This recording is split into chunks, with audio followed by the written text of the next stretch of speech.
Welcome to Shadowed Realms, unveiling the dark lore. A deep dive into the hidden depths of video games, movies, and anime where light rarely dares to venture. From the cryptic symbolism of a haunted video game world to the twisted backstories of iconic characters, we'll analyze the dark narratives that shape these immersive universes. Expect a mix of thoughtful analysis, historical context, and an occasional deep dive into the psychological and philosophical themes that these stories explore.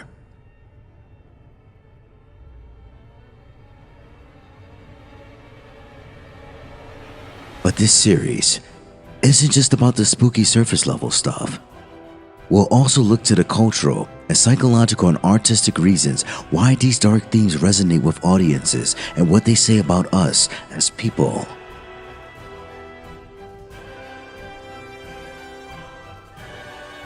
Buckle up, because these things are about to get creepy and maybe even a little introspective. Are you ready to step into the shadows? Let's go.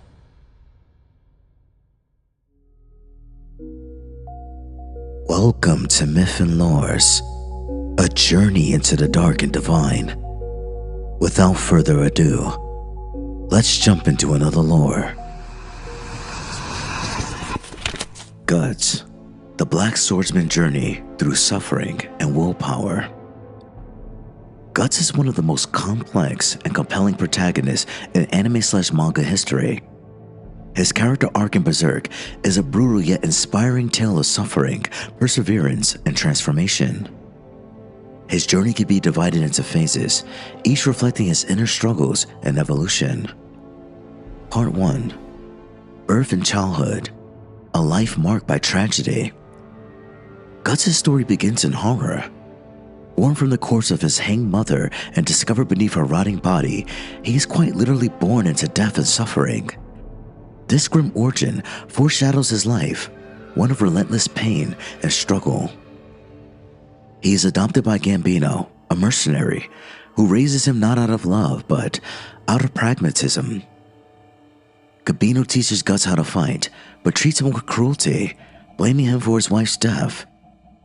At age 9, Guts suffers one of his earliest traumas when he is sexually assaulted by Donovan, a soldier who bought him from Gambino.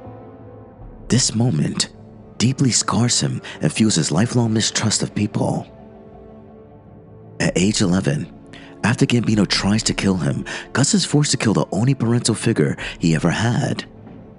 Alone and abandoned, he learns that this is the world and only strength matters.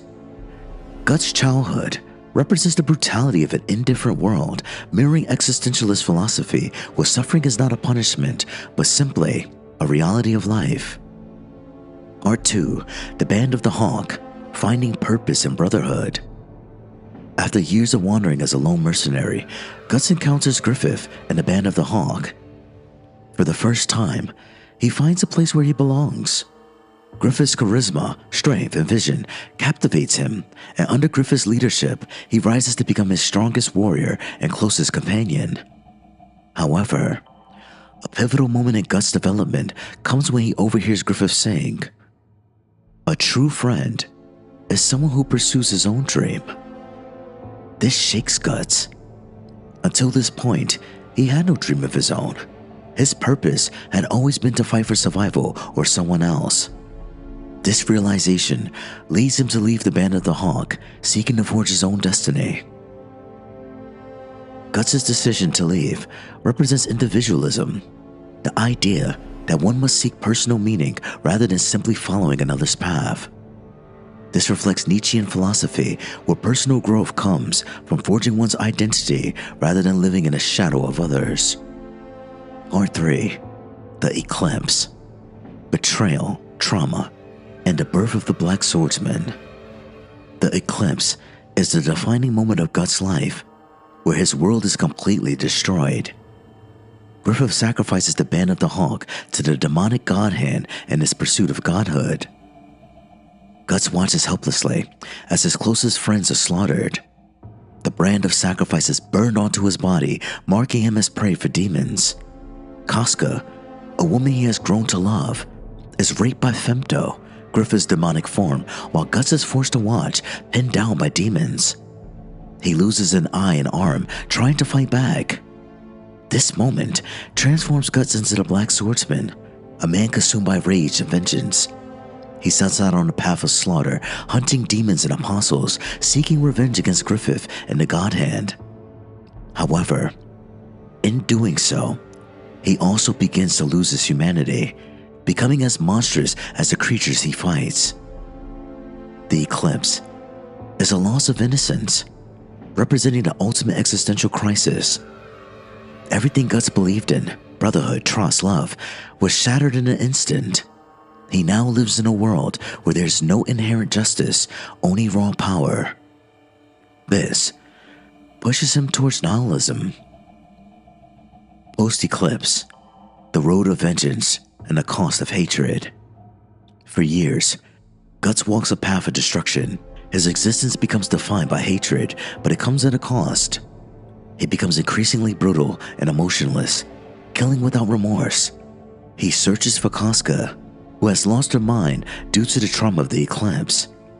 He alienates himself from any possible human connection.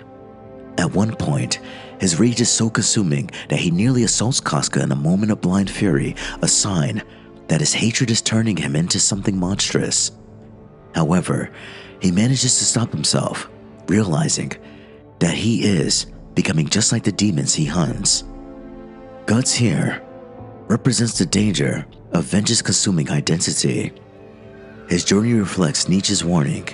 He who fights with monsters should look to it that he himself does not become a monster.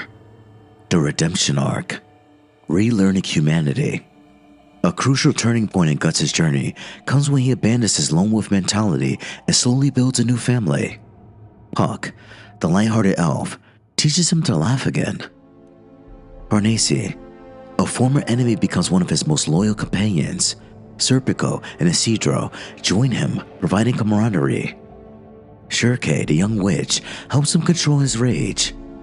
Casca, though still broken, remains his greatest motivation. Instead of being driven by hate, Guts begins to be driven by love, his desire to protect those who rely on him. Even though the brand of sacrifice still marks him for suffering, he no longer walks his path alone. Guts' later journey exemplifies existential resilience, the idea that even in a world without inherent meaning, one can create meaning through relationships, responsibility, and love. The Berserker Armor, fighting the monster within.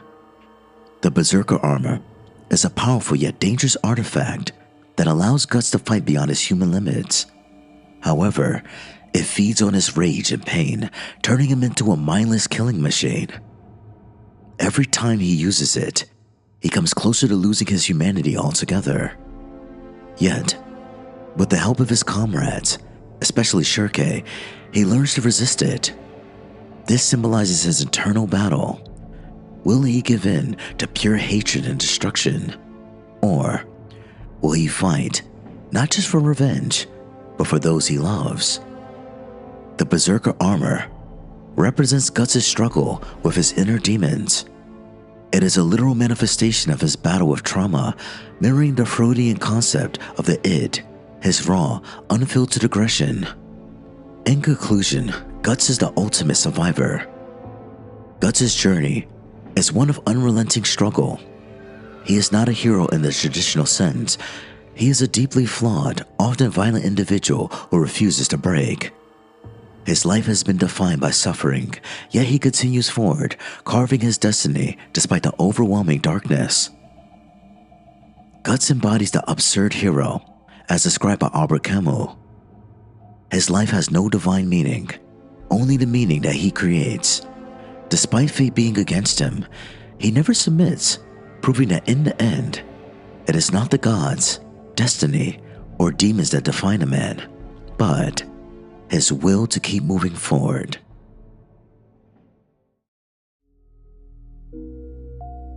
That concludes this lore. If you like what you heard, please like, comment, and subscribe, and stay tuned for the next lore. Bye.